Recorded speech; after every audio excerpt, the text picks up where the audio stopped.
আজকে একটা নিরামিষ রেসিপি তৈরি করে দেখাবো। নিরামিষ ছানার কোপ্তা কারি। সেই জন্য 4টে কাঁচা লঙ্কা, 4 টুকরো আদা, একটা বড় সাইজের টমেটো, 2 টেবিল চামচ বাদাম, 2 টেবিল চামচ কাজু, 1 টেবিল চামচ পোস্ত। প্রথমে এইগুলো দিয়ে একটা পেস্ট তৈরি করে নেব।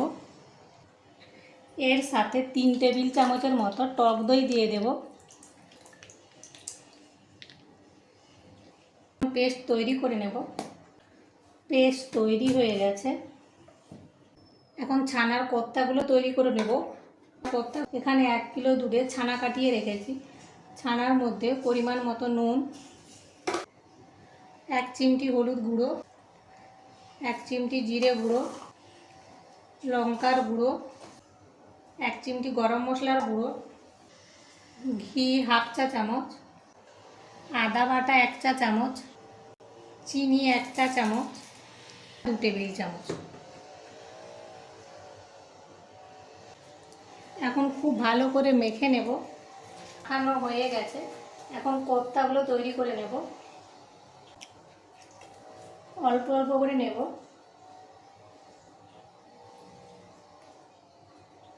এভাবেই কোপ্তাগুলো তৈরি করে নেব।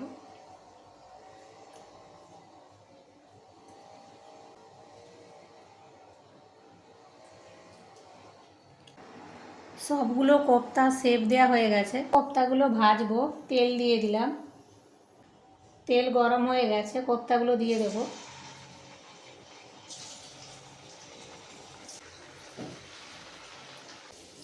একদিকটা হয়ে গেছে, উল্টে দেব।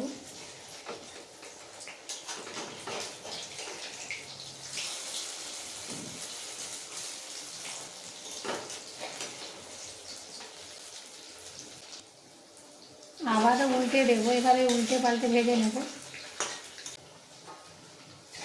ভাজা হয়ে গেছে, তুলে নেব।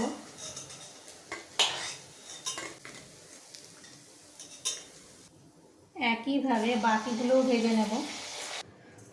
সবগুলো কোপ্তা ভাজা হয়ে গেছে। আমি ওই তেল থেকে কিছুটা তেল তুলে নেব।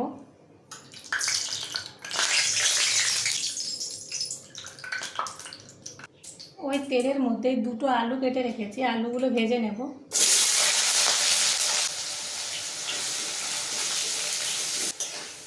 আলুগুলো ভাজা হয়ে গেছে, তুলে নেব।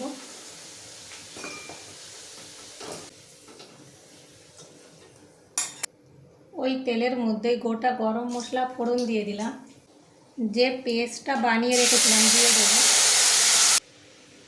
লঙ্কার গুঁড়ো 1 চা চামচের 4 ভাগের 1 ভাগ হলুদ গুঁড়ো, হাফ চা চামচ জিরে গুঁড়ো, পরিমাণ মতো নুন। এখন মশলাটা খুব ভালো করে কষিয়ে নেব।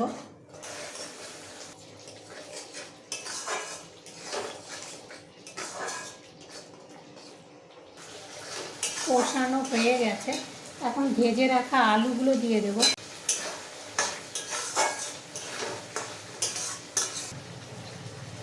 জল দিয়ে দিলাম।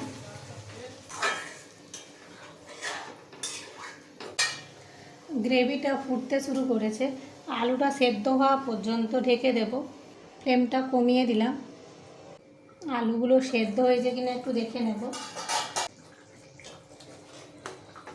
আলু সেদ্ধ হয়ে গেছে। এখন 1 চা চামচ চিনি দিয়ে দিলাম। ভেজে রাখা কোপ্তাগুলো দিয়ে দেব।